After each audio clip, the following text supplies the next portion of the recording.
안녕하세요. 들으면 들을수록 행복한 부자가 되는 채널 책속을릅니다. 웅진 지식하우스에서 펴낸 하와이 대저택 지음의 더 마인드 함께 나누도록 하겠습니다. 무의식에 설치된 가난을 삭제하라. 지금으로부터 10년도 더 된 일이다. 이른 아침 문자 메시지로 공기업 공채 최종 합격 통보를 받았다. 너무 기쁜 나머지 침대 위에서 펄쩍펄쩍 뛰었다. 합격 통보를 받고 입사 전까지 몇 주간 세상에서 가장 행복한 휴식 시간을 보냈다. 이제 더 이상 취업 준비생이 아니라는 생각만으로도 세상을 다 가진 듯한 느낌이 들었다. 대학교에 합격했을 때와는 비교조차 할 수 없을 만큼 많은 축하를 받았다. 그런데 그때 받았던 축하 인사 가운데 지금까지도 기억에 남는 말이 있다. 어릴 때부터 유독 가깝게 지냈던 이모와의 통화였다. 이모는 진심을 담은 축하와 함께 이런 말을 덧붙이셨다. 지금 하고 싶은 거 다 하고 푹 쉬어놔. 이제 평생 이런 시간은 없어. 계속 일해야 할 테니까 알았지? 나는 당연히 네 그렇게 할게요. 감사합니다. 라며 대답했지만 찰나의 그 순간 정말 미묘하고도 이상한 기분이 들었다. 앞으로 내 인생에 이렇게 여유 있고 행복하게 보낼 수 있는 시간은 없다고, 평생 일해야 한다고? 딱히 말로 설명하기는 어렵지만 내 안에 무언가가 나를 쿡 찌르는 듯한 이상한 느낌이 들었다. 그리고 그 느낌은 10년이 훌쩍 지난 지금도 바로 어제 느꼈던 것처럼 생생하다. 그때 나는 무의식에 대한 관심이 전혀 없었다. 무의식, 그런 단어가 세상에 존재한다는 건 알고 있었지만 나와 아무런 관련이 없는 단어였다. 나는 무의식에 대해 완전히 무관심했지만 나의 무의식은 그런 나에게 불편함이라는 감정으로 시그널을 보내고 있었다. 그 말을 그대로 받아들이지 말라고. 이모는 나에게 소중한 사람이지만 그 말은 그저 한 명의 의견일 뿐이라고. 10년도 더 지나서야 그때가 내 무의식이 시그널을 보내온 첫 번째 순간이었다는 사실을 깨달았다. 어렸을 때부터 나는 성인이 되면 당연히 직장에 다녀야 한다고 생각했다. 내가 태어나면서부터 부모님은 직장인이었고 나에게도 이른바 좋은 직장에 입사하는 것이 성공이라고 말씀해 주셨기 때문이다. 그런데 참 이상했다. 부모님은 날마다 새벽같이 일어나 성실하게 출근하셨지만 우리 집은 부자가 아니었다.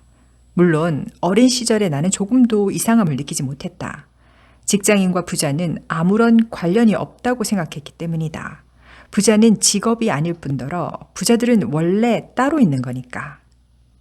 그렇다. 그때 나는 부자가 되는 사람이 따로 있다고 생각했다. 부자는 하늘이 내린다는 말도 참 많이 들었다. 나와 부자는 본질적으로 아예 다르다는 생각. 이 생각은 도대체 누가, 언제, 어떻게 나에게 설치해 놓은 것인가?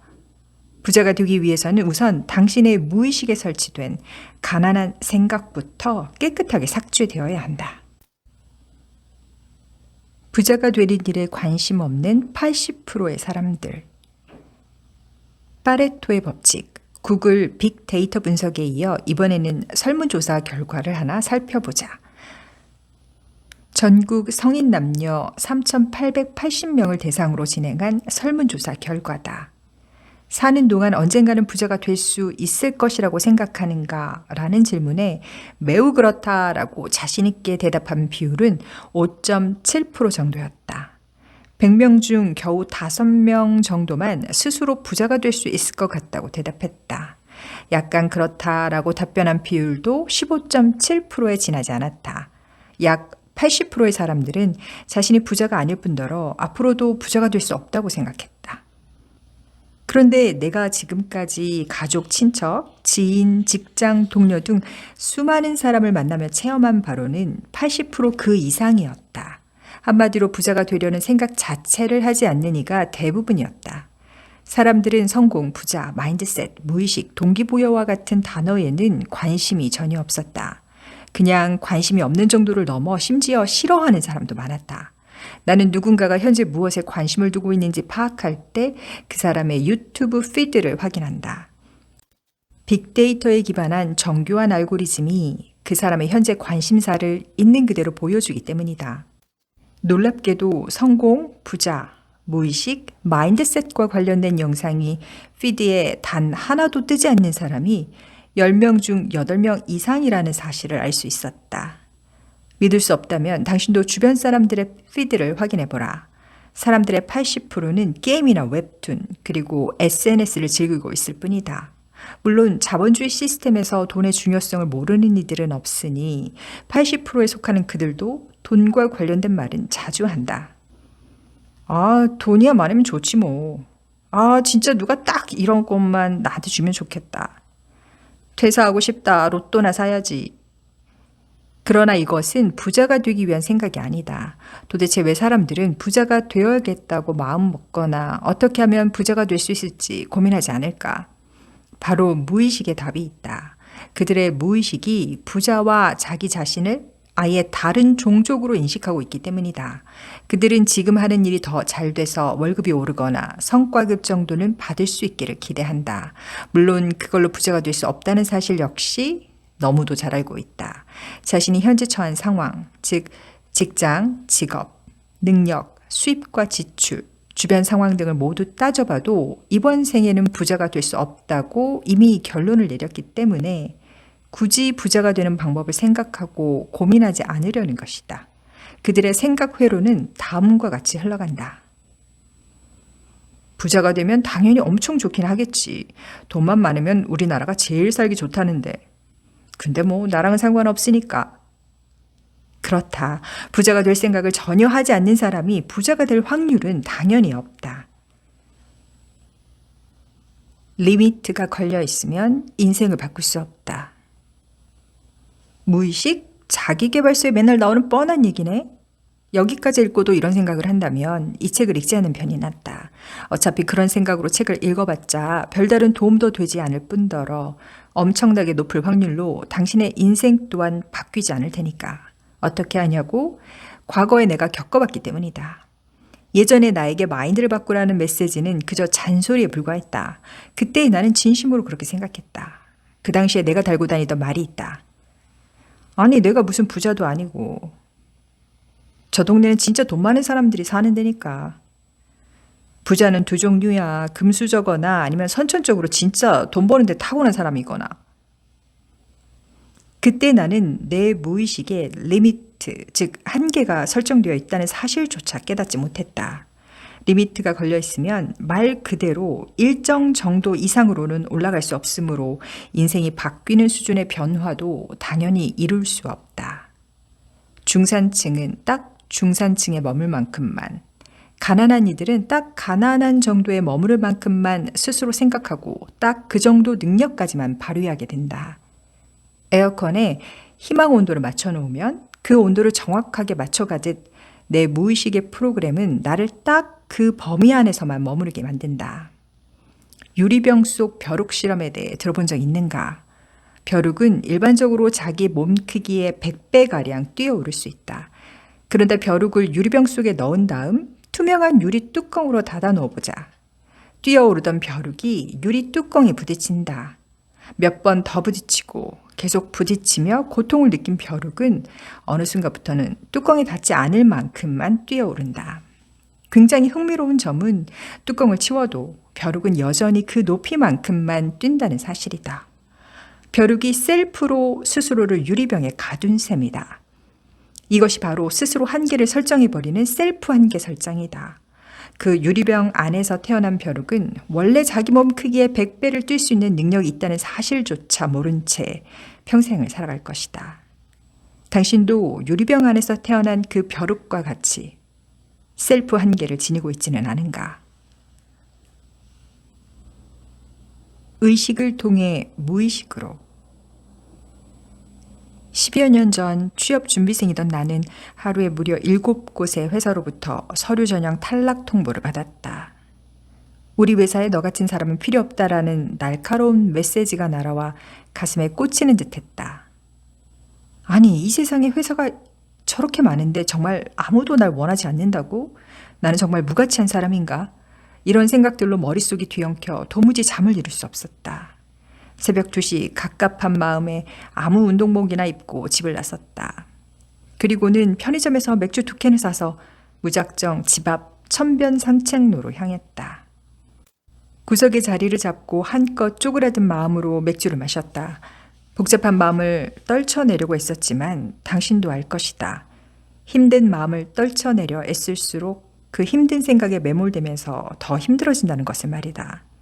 나는 잠시 숨을 고르고 내가 원하는 삶을 상상해 보았다. 10년 뒤에는 정말 잘 살아야지. 일단 진짜 좋은 직장에 들어가고 거기서도 인정받아서 승승장구해야지.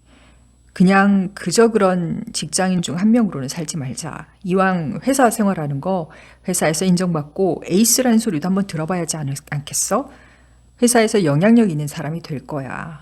아, 결혼도 해야지. 정말 행복한 가정을 꾸릴 거야.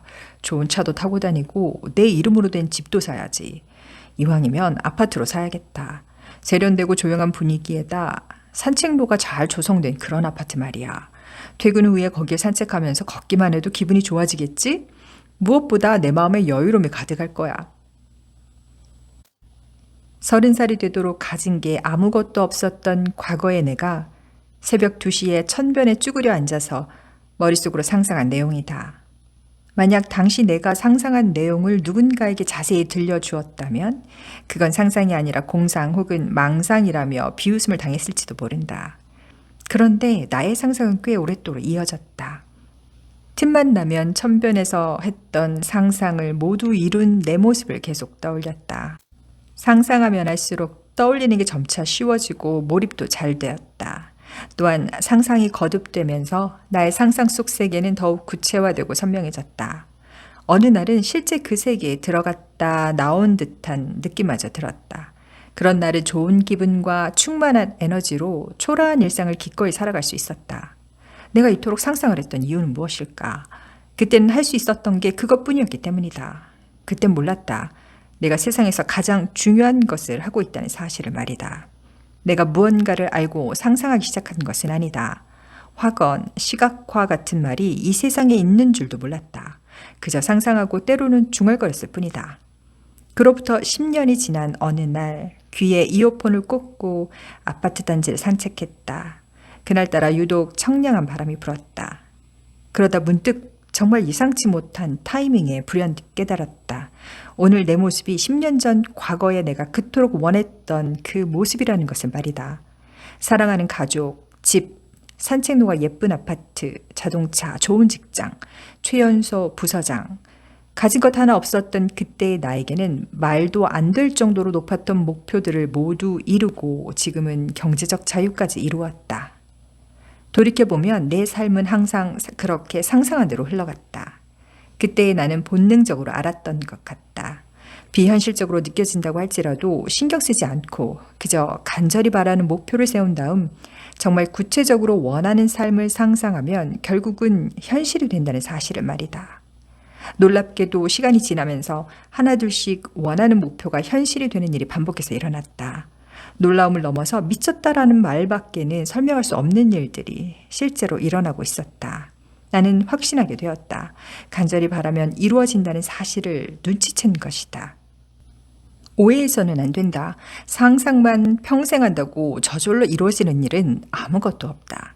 상상을 현실로 만드는 과정은 녹록지 않다. 거의 대부분 계획대로 되지 않을 확률이 높다. 문제들도 하나둘 계속해서 생겨난다. 그런데 한번 생각해보자. 원래 계획대로 되지 않는 게 계획이다. 계획대로 되는 것은 스케줄이라고 한다. 심지어 촘촘하게 짜여 있어서 예외가 없을 것 같은 그 스케줄마저도 꼬이지 않는가? 계획은 원래 계획대로 되지 않기에 계획이다. 다음은 문제라는 것에 대해 생각해보자. 많은 이들이 문제가 자꾸 발생한다고 생각하지만 문제는 발생하지 않는다. 우리 앞에 펼쳐지는 그 많은 문제는 원래 거기에 있었다. 불 꺼진 거대한 창고를 생각해보자. 우리 시야는 손전등이다. 불 꺼진 커다란 창고에서 어떤 이는 창고 북쪽 방향을 손전등으로 비추고 또 어떤 이는 동쪽 방향을 비춘다. 그러고는 각자 문제를 하나 둘씩 발견한다.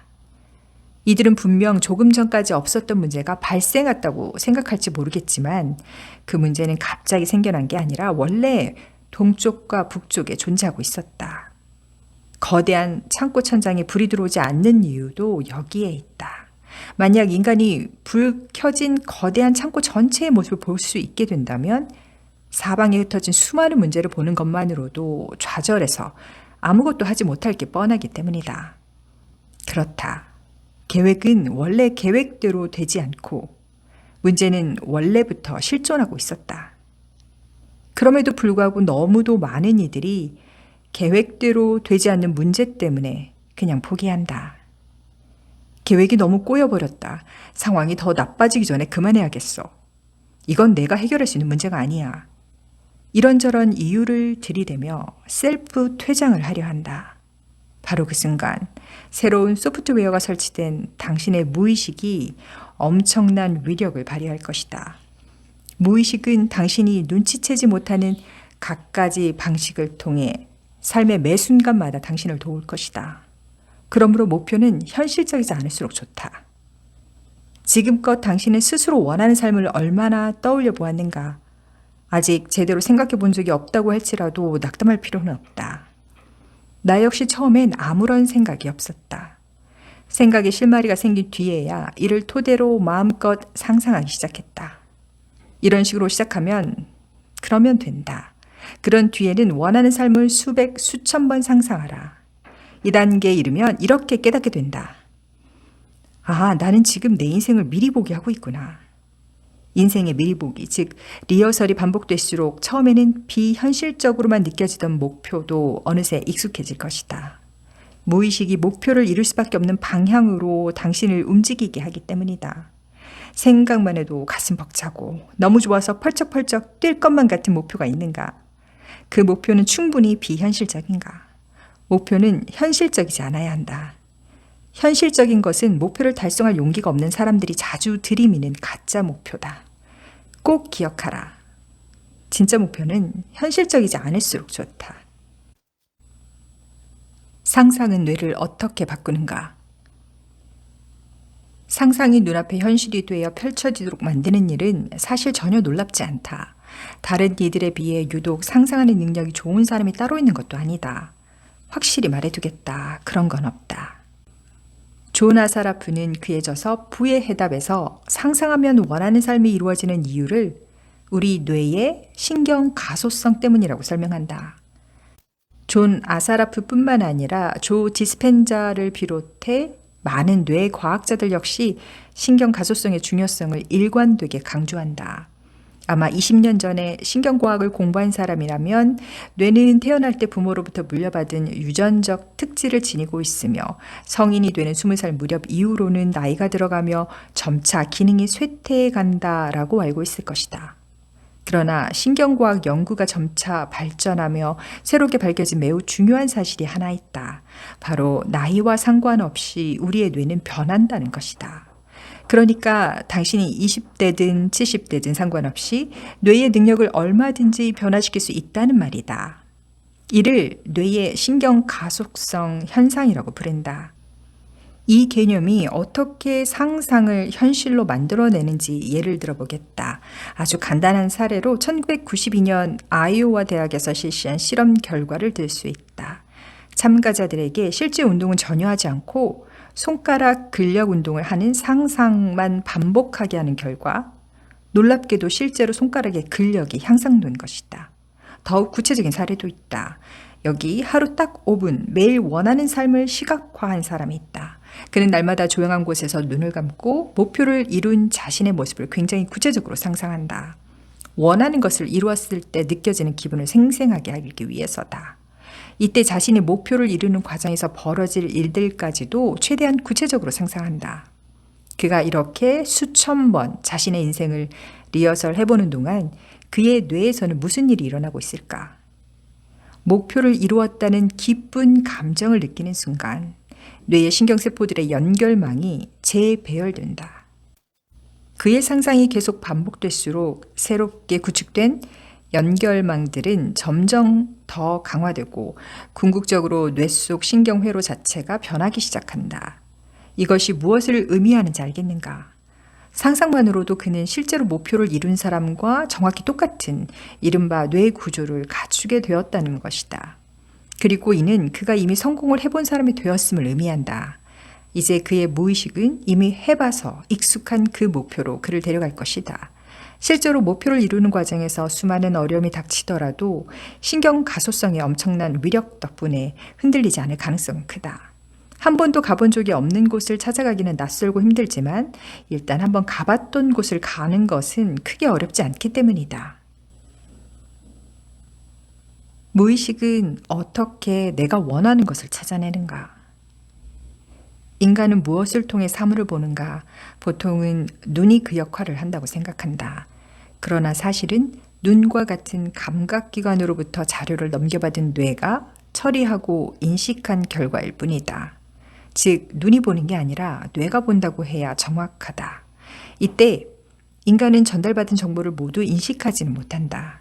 인간의 뇌는 1초에 4천억 비트의 정보를 처리하는데 그중 우리가 의식적으로 인식할 수 있는 정보는 고작 2,000개 뿐이다.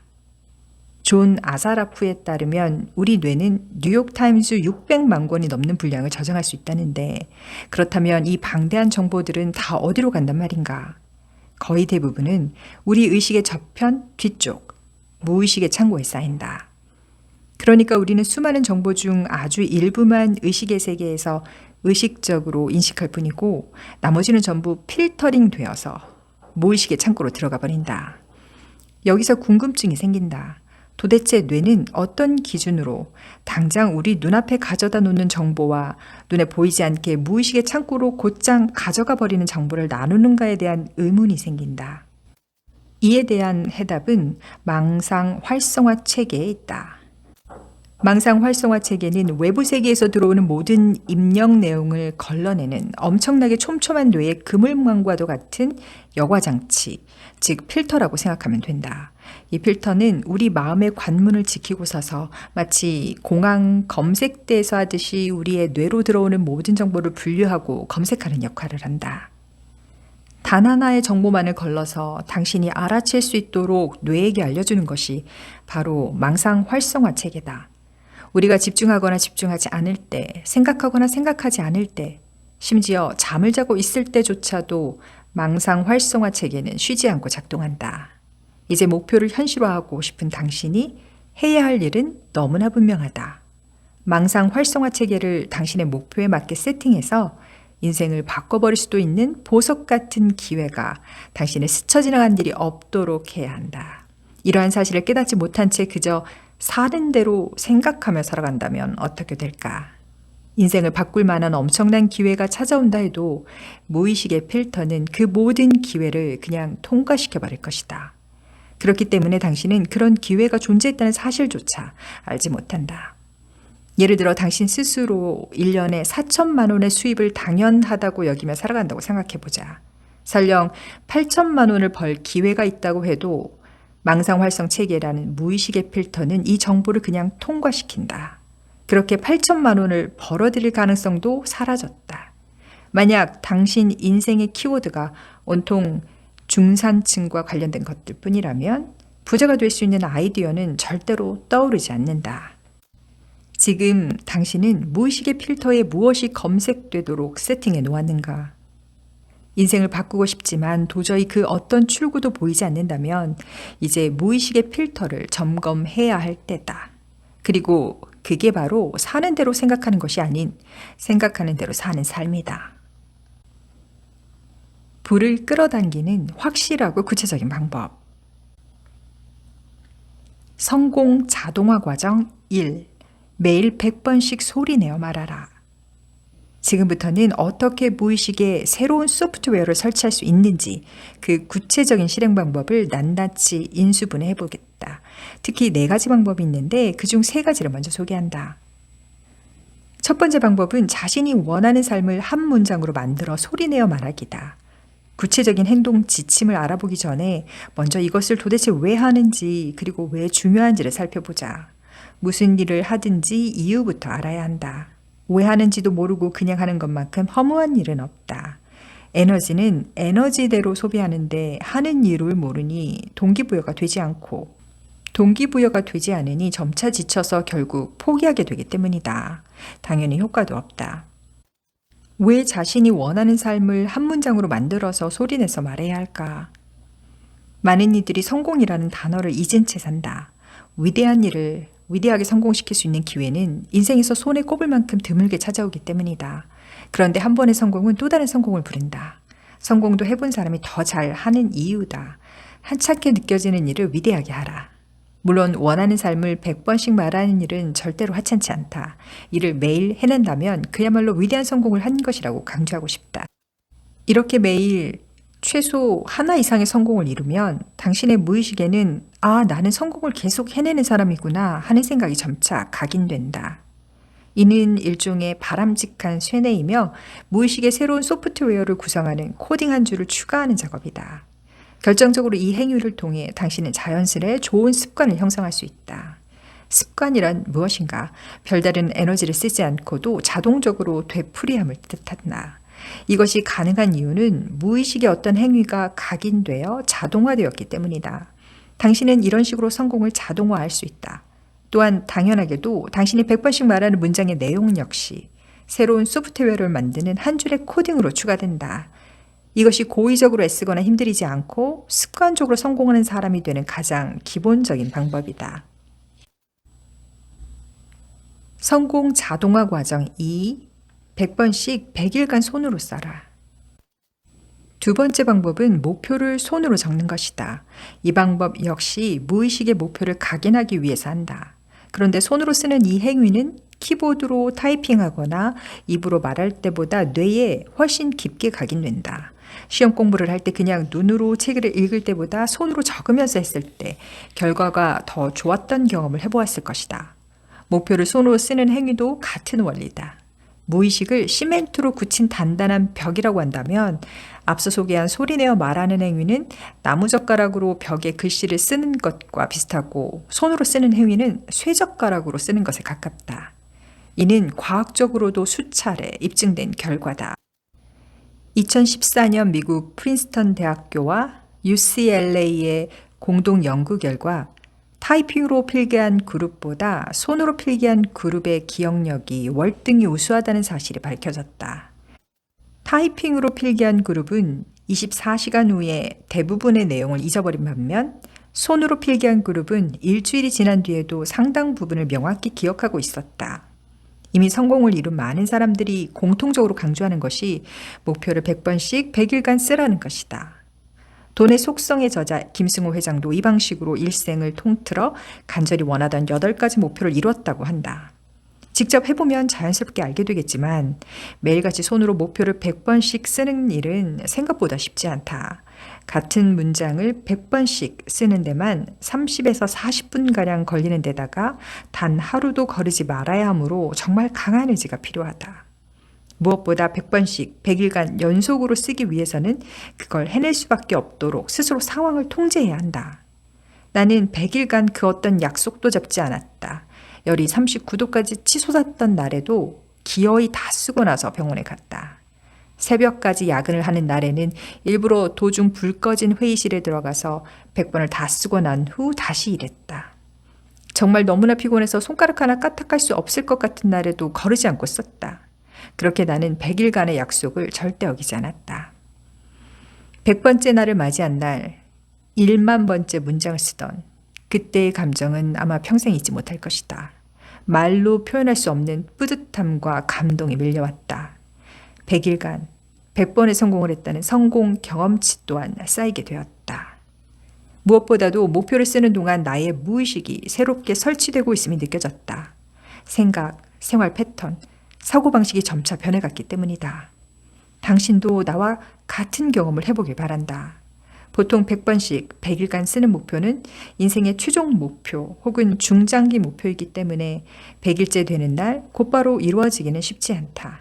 그러나 눈에 보이지 않을 뿐 당신의 무의식은 100일 전과 완전히 달라져 있을 것이다. 성공 자동화 과정 3. 상상으로 시각화하라. 가장 중요한 방법은 시각화다. 시각화의 핵심은 원하는 모습을 이룬 자신을 상상하며 벅찬 감정을 느끼는 데 있다. 나는 이를 인생 미리 보기라 부르는데 원하는 삶을 살아가는 자신의 모습을 미리 보고 벅찬 감정을 느끼는 과정이기 때문이다. 수많은 자수성가 부자들, 기업의 CEO, 뇌과학자, 심리학자, 형이상학자, 심지어 우리가 너무나 잘 아는 오프라 윈프리, 짐 캐리, 비욘세와 같은 할리우드의 셀럽들까지 각자의 경험을 근거로 시각화의 엄청난 효과를 일관되게 주장한다. 시크릿의 저자 론다버는 상상을 하면 왜 이루어지는지에 대해서 굳이 알 필요가 없다고 말한다. 어차피 인간의 영역에서는 알 수 없는 일이고 그저 우주가 응답할 뿐이라는 것이다. 한편 조 디스펜자를 비롯해 여러 뇌과학자들이 앞서 설명한 뇌의 신경 가소성을 근거로 상상이 현실이 되는 과정을 매우 과학적으로 설명했으며 디바인 매트릭스의 저자 그렉 브레이든, 퀀텀 시크릿의 저자 다카하시 히로카즈 등은 양자역학을 통해 설명하기도 한다. 내가 원하는 것을 시각화해온 지도 벌써 15년이 넘었다. 처음에는 앞서 설명한 과학자들이나 성공한 부자들은 알지도 못했다. 보다 정확히 말하면 그런 사람들이 있는 줄도 몰랐다. 그저 너무 절실했고 시각화 외에는 나 자신에게 해줄 수 있는 것이 없어서 상상했을 뿐이다. 일종의 생존 본능이 아니었나 싶다. 시기마다 목표는 조금씩 달라졌지만 나는 무엇이든 최대한 자세히 상상하고자 했다. 꼭 만나고 싶은 사람이 있다면 그를 만나는 날의 날씨, 만나는 장소, 그곳의 가구 배치, 온도, 조명, 그의 표정, 그가 나에게 하는 말, 악수할 때의 느낌까지 상상했다. 이렇게 구체적으로 시각화할수록 그 순간의 감정을 더욱 생생하게 느낄 수 있다. 꼭 기억하라. 뇌는 시각화를 할 때의 좋았던 감정을 다시 느끼고 싶어 한다. 시간은 조금 걸리겠지만 시각화할 때와 똑같은 상황으로 기어이 당신을 데려다 놓을 것이다. 그때가 바로 상상이 현실화되는 경이로운 순간이다. 성공 자동화 과정 4. 감사한 마음은 성공을 불러들인다. 도대체 무엇에 감사해야 하나? 여기에도 소수의 법칙은 여지없이 작용한다. 대부분의 사람들은 감사할 일이 없다고 생각한다. 매일 비슷한 일이 반복되고 경제 상황이 특별히 나아지지도 않았기에 딱히 감사할 게 없다고 말한다. 그러나 소수의 성공한 사람들은 정말 모든 것에 감사한다. 성공했기 때문에 마음에 여유가 생겨서 감사할 일이 많은 걸까? 전혀 그렇지 않다. 그들은 성공하기 훨씬 전, 정말 가진 게 아무것도 없던 초라한 시절부터 모든 일에 감사했다. 소수에 속하지 못한 다수는 뭐 저딴 일에 감사를 해 라고 비아냥거릴지도 모른다. 그 정도로 아주 사소한 일에까지 감사한 마음을 느낀다. 사실 감사한 일들은 매일 넘쳐난다. 무엇에 감사해야 할지 모르겠다면 다음을 기억하라. 원하는 삶을 이룬 당신의 모습과 그 상황에 감사하라. 지금 현재 너무 당연하다고 생각해서 인식하지 못하는 당신이 이미 가지고 있는 엄청나게 많은 것들에 대해 감사하라. 부에 이르는 길을 저자 개인적 경험과 다독을 통해 그 공통점을 찾아내서 제시하고 있다는 점에서 저도 공감되는 면이 많았습니다. 자칫 알지 못해서 나의 무의식이 잡초로 방치되어 있었다면 저자가 알려주는 4가지 방법의 마인드셋 기억하시기 바라요. 오늘도 이 한 권의 멋진 책으로 여러분의 삶을 이루고 누비고 즐기세요.